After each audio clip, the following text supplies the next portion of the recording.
जय हिंद दोस्तों, स्वागत है आपका हमारे एक नए वीडियो में। दोस्तों आज की वीडियो में हम बात करेंगे दो ऑफिशियल आरटीआई के रिप्लाई की। ठीक है, हमारे पास दो आरटीआई का रिप्लाई आ चुका है और दोनों आरटीआई में आप लोगों के लिए कुछ डाटा निकल कर सामने आ रहा है। ठीक है, और ये दो डिवीजन का आरटीआई का डाटा यहाँ पर देखेंगे। गुड न्यूज़ है वेटिंग वाले छात्रों के लिए, यानी कि नेक्स्ट डिवी के लिए गुड न्यूज़ है, क्योंकि यहाँ पे नाट ज्वाइनिंग की संख्या बताई गई, रिजाइन की संख्या बताई गई और वैकेंट सीटों के बारे में भी बताया गया है। ठीक है, तो आज के इस वीडियो में हम इन दोनों आरटीआई को देखने के बाद हम ये भी बताएंगे कि यहाँ पे क्या सीट और आएगी या नहीं आएगी, आएगी तो कितना आएगी, कट ऑफ कितना कम हो सकता है, वगैरह वगैरह जो भी। ठीक है, तो एक तरफ से हम ये तो बोल सकते हैं कि जो छात्र अभी वेटिंग में हैं, जो थोड़े बहुत मार्क्स से बचे हुए हैं, उनके लिए ये आरटीआई गुड न्यूज है। ठीक है, अच्छा, बहुत सारे छात्र ऐसे भी हैं जो छोटे मोटे जोन्स हैं, जो अभी भी वेट कर रहे हैं, जिनका 1 नंबर कम है, आधा नंबर कम है, 1.5 नंबर कम है।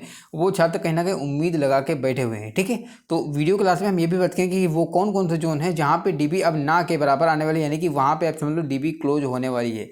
कुछ जोन ऐसे हैं जिनकी डीबी अब क्लोज होने वाली है, उनकी अब ना के बराबर, मतलब एक दो अगर सीटें आ भी गई तो उसको आप लोग काउंट मत करिएगा। ठीक है, इसलिए बहुत से छात्र हैं जो वेट कर रहे हैं, उनको अब वेट नहीं करना चाहिए, उनको अब नेक्स्ट वैकेंसी की तैयारी करनी चाहिए, क्योंकि आपको पता होगा बराबर भर्ती आ रही है। अभी देख रहे होंगे एनटीपीसी आया वगैरह वगैरह जो भी चल रहा है, तो उसमें आप लोग लग जाइएगा, क्योंकि यहाँ पे अब चांस आपके कम है अगर आप इन जोन्स में हैं। ठीक है, बाकी अगर आप और बड़े बड़े जोन्स हैं तो अभी आपकी बहुत उम्मीदें हैं, बहुत चांस हैं। बाकी देखने वाली बात होगी कि फ्यूचर में क्या होता है। ठीक है, तो चलते हैं वीडियो को आगे लेकर के बात करते हैं, लेकिन उससे पहले अगर आपने चैनल को सब्सक्राइब नहीं किया, सभी चैनल को सब्सक्राइब जरूर करेंगे ताकि आपको ऐसे important video time to time मिलते रहें।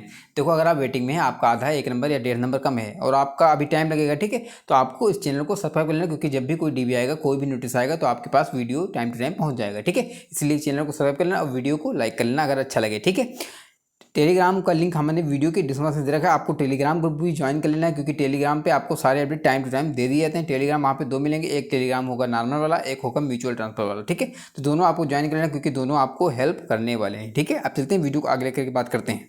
अच्छा, हम वीडियो शुरू करें उससे पहले मैं आपको बता दूँ, आप लोग आज कमेंट बॉक्स में ये लिखिएगा कि आप किस जोन से हैं, कितना मार्क्स कम है, क्या आप अपने पैनल का वेट कर रहे हैं, ज्वाइनिंग का वेट करें, या आप अपनी डीवी का वेट करें। ठीक है, अगर डीवी का वेट करें तो अपने मार्क्स बताइएगा और डिटेल में थोड़ा बताइएगा। ठीक है, आप नई भर्ती की तैयारी कर रहे हैं नहीं कर रहे हैं, आपकी एज कितनी, सबको डिटेल में लिखिएगा, ताकि मैं जान सकूँ कि छात्र किस प्रकार के हैं जो अभी वेट कर रहे हैं, आप केवल वेट कर रहे हैं या कुछ काम भी कर रहे हैं, सब कुछ डिटेल में आप कमेंट बॉक्स में आज लिख सकते हैं। ठीक है, और प्रत्येक कमेंट का आज मैं रिप्लाई भी करने वाला हूँ पर्सनल। ठीक है, यानी कि आप लोग जो कमेंट करेंगे उसका मैं पर्सनल रिप्लाई करूँगा और हर एक कमेंट को अच्छे से देखने वाला हूँ, रीड करने वाला हूँ। ठीक है, अब चलते हैं वीडियो को आगे लेकर बात करते हैं आरटीआई की। चलिएगा, देखो, पहले आरटी की बात करें तो पश्चिम रेलवे, यानी कि ये भावनगर डिवीजन से आरटी का रिप्लाई है, और यहाँ पे पश्चिम रेलवे यानी कि डब्ल्यूआर का आरटी की रिप्लाई है। इसको अहमदाबाद जोन भी बोलते हैं, इसको मुंबई जोन भी बोलते हैं। ठीक है, यहाँ पे देखेंगे 23/9/2024 का आरटीआई का रिप्लाई आया हुआ है। यहाँ पे कुछ डाटा निकल के सामने आया जो हम अभी देखने वाले हैं। यहाँ पे छात्र ने जो सवाल पूछे थे और आरसी वालों ने जो आंसर दिए कुछ इस प्रकार हैं। यहाँ पे पहला लिखा है 1 से 4 नंबर आपके द्वारा, यानी कि जो 1 नंबर पूछा गया, 2 नंबर, 3 नंबर, 4 नंबर सवाल जो छात्रों ने पूछा, यानी कि पहले 4 सवाल जो पूछे छात्र ने उनमें इन्होंने आंसर दिया है आपके द्वारा मांगी गई जानकारी भावनगर मंडल से संबंधित नहीं है। ठीक है, तो यानी कि भावनगर डिवीजन से ये जानकारी संबंधित नहीं थी, इसीलिए भावनगर डिवीजन ने इसका आरटी का रिप्लाई नहीं किया है। ठीक है, आगे चलेंगे। 5 नंबर इन्होंने सवाल पूछा था कि यहाँ पे कितने छात्र ऐसे हैं जो ज्वाइनिंग के बाद में रिजाइन कर चुके हैं, यानी कि त्यागपत्र दे चुके हैं। तो इन्होंने बताया CRC 01/2019 के तहत भावनगर मंडल में कुल 17 नॉन पीडब्ल्यूडी अभ्यर्थियों ने त्यागपत्र दिया है। कितने? RRC 01/2019 के तहत भावनगर मंडल में कुल 17 नॉन पीडब्ल्यूडी अभ्यर्थियों ने त्यागपत्र दिया है। अब देखिए, इनके सवाल हमारे पास नहीं है, हो सकता है कि ये किसी पार्टिकुलर कैटेगरी का आप पूछे हों तभी इन्होंने 17 बताया, क्योंकि मेरे हिसाब से 17 बहुत कम है। ठीक है, तो हो सकता है कि इन्होंने कोई कैटेगरी का पूछा हो सकता है कि आल भी पूछा हो, लेकिन आल मुझे नहीं लग रहा कि ये आल होगा, क्योंकि इतना रिजाइन नहीं होगा, इससे ज़्यादा ही होगा। ठीक है, हालांकि इन्होंने 17 लिखा तो आपको 17 मानना पड़ेगा। या भी यहाँ पे ये भी नहीं क्लियर है कि इन्होंने कोई कैटेगरी का पूछा है, तो ये भी मानना पड़ेगा कि ये आल है। ठीक है, 17 छात्र यहाँ पे ऐसे हैं जो अभी तक रिजाइन कर चुके हैं, नौकरी करने के बाद में, ज्वाइन करने के बाद में छोड़ चुके हैं। ठीक है, 17। इसके बाद इन्होंने दूसरा सवाल पूछा था कि यहाँ पे कितना छात्र ऐसे जो ज्वाइनिंग नहीं किए, यानी कि ज्वाइनिंग में ही एबसेंट हो चुके हैं। तो इन्होंने पूछा, लिखा है RRC 01/2019 के तहत भावनगर मंडल में कुल 58 नॉन पीडब्ल्यूडी अभ्यर्थी शामिल नहीं हुए। टोटल 58 छात्र यहाँ पे ऐसे हैं जो ज्वाइनिंग में शामिल ही नहीं हुए, यानी कि वहीं से एबसेंट हो गए। तो 17 में आप 58 ऐड कर देंगे, कितना हो जाएगा? यहाँ पे 17 है, यहाँ पे 58 है, दोनों को ऐड करेंगे, कितना हो जाएगा? यहाँ पे 5 हो जाएगा, यहाँ पे हो जाएगा 7।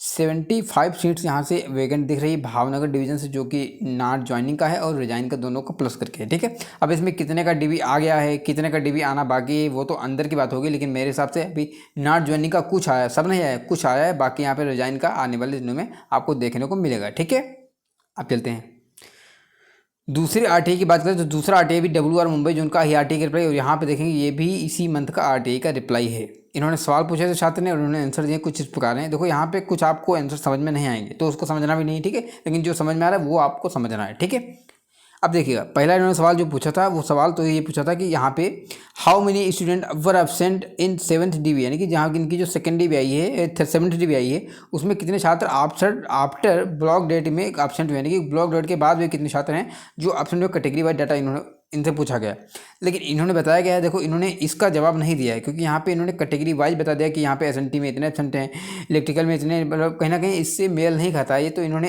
रिप्लाई कुछ और दे दिया, यानी कि ये समझने में कुछ दिक्कत हुई। ठीक है, तो इसको हम नहीं देखेंगे क्योंकि ये समझ से बाहर है। ठीक है, इसके बाद देखेंगे आगे दूसरा सवाल इन्होंने पूछा था how many student have been resign after 7th DB group D level 1 post tell me category wise. इन्होंने ये पूछा कि 7th DB के बाद में कितने छात्र ऐसे हैं जो क्या कर चुके हैं, रिजाइन कर चुके हैं आल, यानी कि पूरे जोन से पूछ रहे हैं, जो नहीं बड़ोदरा डिवीजन, ये डिवीजन है। ठीक है, ये एक डिवीजन है जिसका नाम है बड़ोदरा डिवीजन। ठीक है, बड़ोदरा डिवीजन से इन्होंने डाटा पूछा है कि रिजाइन का कितने छात्र ऐसे हैं जो रिजाइन कर चुके हैं, लेटेस्ट डाटा पूछा है। ठीक है, तो इन्होंने बताया इंजीनियरिंग में ई में 2 हैं, OBC में 2 हैं, SC में 4 हैं, ST में 2 हैं, UR में 14 छात्र हैं जो यहाँ पे रिजाइन कर चुके हैं, नौकरी ज्वाइन के बाद में छोड़ चुके हैं। SNT की बात करें तो 9 छात्र यहाँ पे ऐसे हैं जो ज्वाइनिंग के बाद में रिजाइन कर चुके हैं। तो यहाँ पे आप लोग ऐड करते रहिएगा। ठीक है, यहाँ पे 2 हो गए, 2 हो गए, 4 हो गए, 2 हो गए और 14 हो गए, और यहाँ पे कितने हो गए, SNT में 9 हो गए। इसके बाद इलेक्ट्रिकल में पूछेंगे तो UR में 3 हैं, OBC में 1 भी नहीं, SC में 1 भी नहीं, ST में 1 है, EDOS में 2 हैं। इसके बाद वर्कशॉप में पूछेंगे तो वर्कशॉप में OBC में 1 है, ST में 1 है, ST में 1 भी नहीं है, EDOS में 1 भी नहीं है। इसके बाद TRD में इन्होंने बताया कि यहाँ पे OBC में 3 हैं और तुम्हारे बाकी किसी में कुछ भी नहीं है। ठीक है, इसके बाद इन्होंने बताया TRS जो भी है तो यहाँ पे UR में 1 है, OBC में नहीं है, ST में 2 हैं, वगैरह वगैरह जो भी। ठीक है, तो यहाँ से आप लोग सीटें काउंट कर लीजिएगा कि इन्होंने कैटेगरी में डाटा बताया गया। और यहाँ पे इलेक्ट्रिकल की ET की बात करें तो यहाँ पे 8 एम्प्लॉई हैं। इसके बाद इन्होंने कुछ नहीं बताया। ठीक है, मैकेनिकल में 1 भी नहीं है। इसके बाद इन्होंने पूछा था how many seats are vacant in group D level 1 post after 7th DB till. तो इन्होंने पूछा कि कितनी सीटें वैकेंट हैं बड़ोदरा डिवीजन में। तो इन्होंने बताया है कि इंजीनियरिंग डिपार्टमेंट जो होता है ट्रेक मेंटेनेंस ग्रेड 4 में 879 सीट यहाँ से वैकेंट बताई जा रही है। अब आप लोग बताइएगा क्या ये 2019 वाली भर्ती की बात कर रहे हैं? ठीक है, तो बिल्कुल नहीं कर रहे होंगे क्योंकि इतना तो सीट ही नहीं थी। तो ये किसकी बात कर रहे हैं? ये मतलब कहीं ना कहीं ओवरऑल देख रहे हैं कि अभी तक हमारे पास कितनी सीटें वैकेंट हैं, इसका उन्होंने डाटा बता दिया। ठीक है, इसका असिस्टेंट वर्क्स में बताया 13 सीट वैकेंट है, ब्रिज में बताया 27 सीटें वैकेंट है, SNT में बताया कि 109 सीटें वैकेंट है, और यहाँ पे वगैरह वगैरह बताया गया। ठीक है, लेकिन यहाँ पे मुझे लगता है कि ये इन्होंने 2019 वाली बात की है, इन्होंने ओवरऑल बता दिया है। ठीक है, बाकी जो भी होगा अंदर की बात होगी, ये हम लोगों को समझ से बाहर है कि RTI में क्या पूछा जा रहा है, क्या जवाब दे रहा है, वो लोग समझ पा रहे हैं नहीं समझ पा रहे हैं। कभी कभी क्या होता है आप लोगों के सवाल वो नहीं समझ पाते हैं और वो आंसर दे देते हैं उल्टा पुल्टा। ठीक है, तो RTI में इसीलिए ज़्यादा बिलीव नहीं करना चाहिए, लेकिन थोड़ा बहुत होता है, लेकिन बहुत ज़्यादा नहीं कि वो लोग कुछ बोल रहे हैं तो वहीं सही होगा, क्योंकि RTI में गलत सलत बताते रहते हैं। ठीक है, तो ये था WR का RTI का रिप्लाई। ठीक है, तो अब आपने देखा, अच्छा WR के बहुत से छात्र ऐसे होंगे जो कहीं ना कहीं भी वेटिंग में होंगे, थोड़े बहुत नंबर से बचे हुए होंगे, तो उनको मैं बोलूँगा अभी आपको नेक्स्ट DB का वेट करना है, नेक्स्ट DB का वेट करना है, और नेक्स्ट DB आएगी और नेक्स्ट DB में बहुत से छात्रों का सिलेक्शन भी होगा और अभी DB यहाँ पे कंटिन्यू रहेगी। ठीक है, अभी देखो बहुत से जोन ऐसे हैं जहाँ पे DB कंटिन्यू रहेगी। अगर हम मोटा मोटा बात कर लें तो NR जोन में जो छात्र वेटिंग में है उनके लिए अभी DB कंटिन्यू रहने वाली है। CR में भी अभी DB कंटिन्यू रहेगी। ठीक है, WR में भी अभी DB कंटिन्यू रहेगी। ER में अभी DB बहुत सारी आने वाली, हुबली में अभी बहुत सारी DB आएंगी, SER यानी कि रांची जोन में भी बहुत सारी DB आएंगी, इसके अलावा जयपुर में भी आएगी, सब कुछ तो कहना है DB तो हर एक जोन में आएगी। लेकिन वो कौन से जोन है जहाँ पे DB अब ना के बराबर आएंगे? तो पहली बात देख लो, सबसे पहली बात करें तो जो छात्र अभी बिलासपुर जोन से जो छात्र हैं और वो सोच रहे हैं कि मेरा 1 नंबर कम है OBC से है, मेरा आधा नंबर कम है SC से है, तो देखो बिलासपुर जोन DB एंड करने वाला है। अब वहाँ पे कोई भी DB नहीं देखने वाले, बहुत मतलब 1-2 छात्रों को भले ही कॉल कर ले। इसलिए जो छात्र बिलासपुर जोन के हैं वो अपनी नेक्स्ट वैकेंसी पे ध्यान दीजिएगा। इधर हालांकि DB आएगी तो आप देखते रहना, मैं ऐसा नहीं बोल रहा हूँ कि DB आएगी नहीं, लेकिन DB आएगी, लेकिन कितने की आएगी, बहुत ज़्यादा DB बड़ी नहीं आने वाली। इसीलिए बिलासपुर जोन वाले छात्र जो हैं वो अपना नेक्स्ट वैकेंसी की तैयारी करते रहेंगे। इसके बाद बात है कि भुवनेश्वर जोन की, भुवनेश्वर जोन में DB तो आएगी, लेकिन ऐसा नहीं मान लो कि बहुत ज़्यादा DB आने वाली। ठीक है, यहाँ पर भी DB मैक्सिमम आ चुका है और यहाँ पर अब DB एंड की कगार पे। इसके बाद बात करें गुवाहाटी में भी यही हाल होने वाला है। इसके बाद बात करें तुम्हारा डब्ल्यू से वेस्ट सेंट्रल जबलपुर जोन में, तो वहाँ भी यही हाल है। ठीक है, तो ये कुछ मैंने ऐसे जोन बताए हैं आपको जहाँ पे डीबी अब ना के बराबर आएगी, यानी कि आएगी तो, लेकिन बहुत ज़्यादा सीटों पे नहीं आने वाली। ठीक है, इसीलिए अगर आप इन जोनों से हैं तो आपको कहीं ना कहीं फ्यूचर को ध्यान देना है और नेक्स्ट वैकेंसी की अच्छे से तैयारी करनी है। ठीक है, बाकी जो बड़े बड़े जोन है वहाँ पर डीबी कंटिन्यू है, उसके लिए आपको परेशान होने की जरूरत नहीं है। ठीक है, तो आज के वीडियो में इतना ही। वीडियो अच्छा लगा वीडियो को लाइक कीजिएगा, चैनल को सब्सक्राइब कीजिएगा। मिलते हैं इस वीडियो में, चल bye bye, good evening, take care.